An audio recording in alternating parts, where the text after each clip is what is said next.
I'm here at Media Picnic with Dan Hon of Wieden Kennedy in London.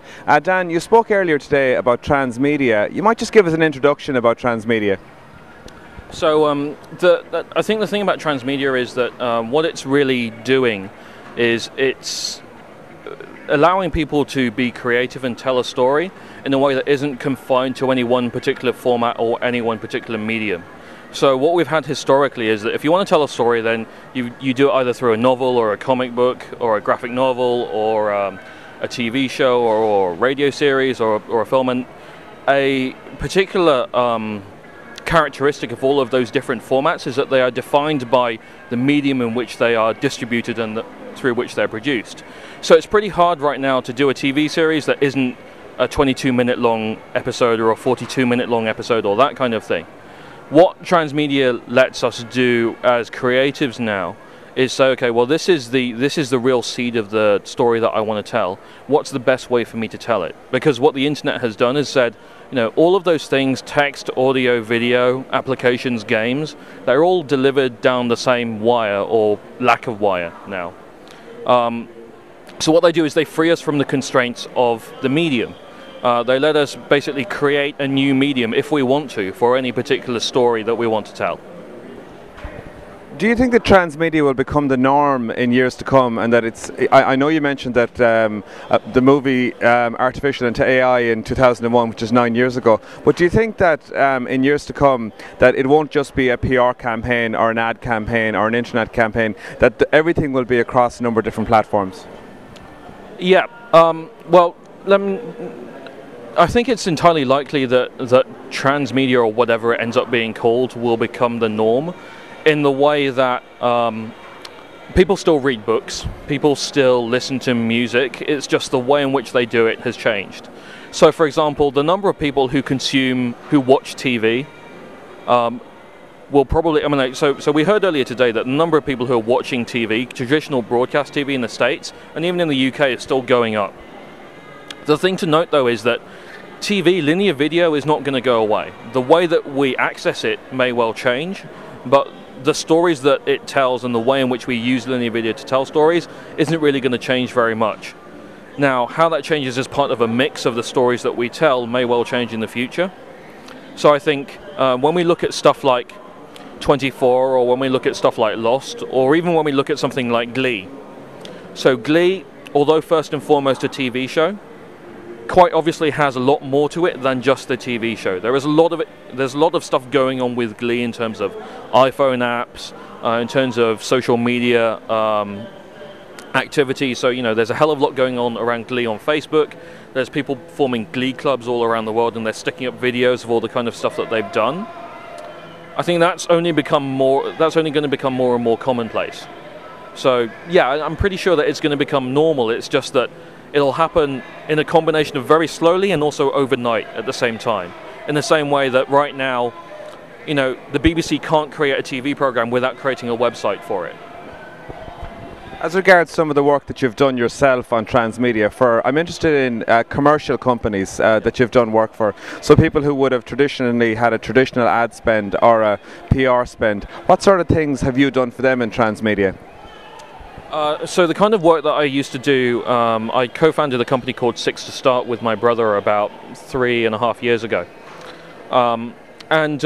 We used to do work at Six to Start for publishers like Penguin, and one of the big campaigns that we did was something called We Tell Stories, which was all about re-envisioning, you know, how Penguin as a publisher reinvents itself for the 21st century. One view is that if publishers can figure out e-publishing and e-books, then, you know, they're sorted and they can go home. But that doesn't really address what the internet and what applications and new formats and new mediums can offer us, or can offer publishers. So if you take a step back, Penguin is all about storytelling. They happen to do it right now through the medium of bits of dead tree bound together and sold through bookstores or sold through Amazon. They dabble a bit in stuff like, or they used to dabble a bit in things like audiobooks.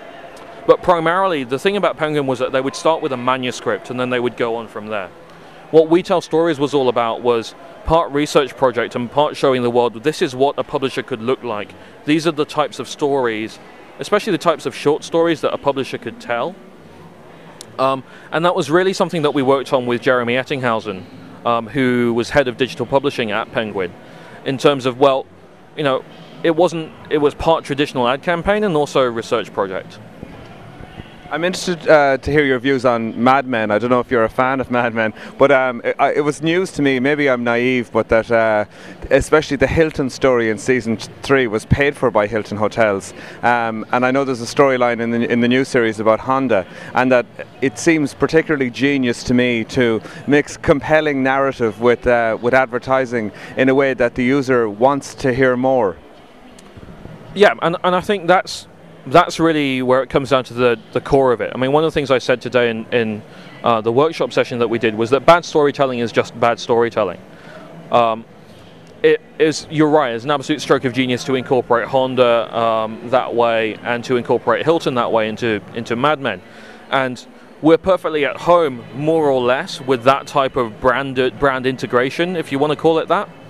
And we shouldn't forget that way back when, the reason why soap operas are called soap operas is because they were sponsored by and they were brought to us by soap manufacturers back in the day when we were busy inventing new types of storytelling on radio. That's how those stories, those dramas and those serials got their funding and got made. I think one of the things about product placement is that it seems quite particular to the type of medium. So in the States, they're used to product placement. They're used to, you know, Cisco appearing in an episode of 24 or Hilton appearing in an episode of Mad Men and so on. But there are some forms of art where it seems, or some forms of culture where it seems that product placement is way more, the purity of the work is way more sacrosanct. So, for example, there was a lot of outcry when there was product placement in I think there was possibly a Faye Weldon novel a few years back where there were Bulgari watches in there.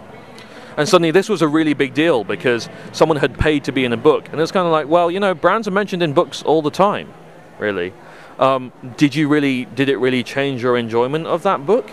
And I think that's an ongoing conversation that people are having. Just before we go, if you had to give one piece of advice to storytellers or to communicators, what would it be? I think the one piece of advice is that the internet is a massive opportunity.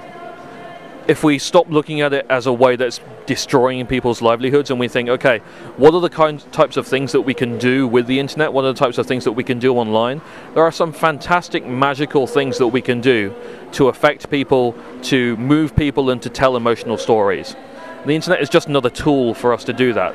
And right now, because we're in a Wild West kind of environment, you can try some pretty fantastic things and you can really make a name for yourself. Thank you, Dan.